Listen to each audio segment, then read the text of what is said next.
फूलनगर से हम खबर शामिल करते हैं। फूलनगर में ब्लैक मेलर खातून फरजाना बीबी और इसके भाई अलारखा और जुल्फकार ने मेहनत कश की जगह पर कब्जा करने की खातिर अपने दो भाइयों के हमरा गरीब खानदान पर अरसा हयात तंग कर दिया। मुसलसल 40 झूठी और मनगढ़ंत दरख्वास्तें और 2 मुकदमात करवा कर हरासा करके हवालात में बंद कर रखा और पैसों की भारी डिमांड कर डाली। शरीफ खानदान ब्लैक मेलर खातून से तंग आकर नकल मकानी पर मजबूर। मुकामी पुलिस भी मज़कूरा खातून के सामने बेबस, जबकि गरीब खानदान इंसाफ के असूल के लिए पुरुम्मीद। मज़कूरा खातून पुलिस के सामने अपने कपड़े फाड़ने तक तुल जाती है। शरीफ खानदान ने भारी रकम देकर और 3 मरला का घर देकर सुलहनामा भी कराकर अदालत देने के बावजूद झूठे मुकदमात भी दर्ज करा दिए। अहले मोहल्ला जब भी इस ब्लैक मेलर औरत के खिलाफ आवाज़ बुलंद करते हैं तो इसे संगीन नताइज धमकियां दी जाती हैं।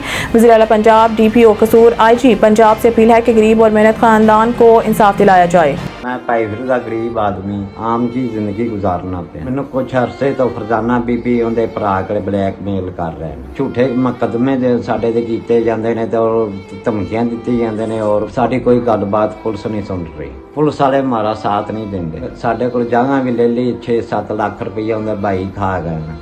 सानू इंसाफ नहीं मिल रहा, असीं बहुत मजबूर हाँ। साडा DPO कसूर IG पंजाब वज़ीर आज़म दे अगे दरखास्त है सानू इंसाफ दवाया जाए। फरजाना बीबी 2 नंबर औरत तकरीबन महल्ले वाले भी उस तो बड़े तंग है ने अपने भरावां इस्तेमाल करदी। जुल्म ते जुल्म हो रहा है, लिहाजा साडी मदद करो, साडा कुछ नहीं।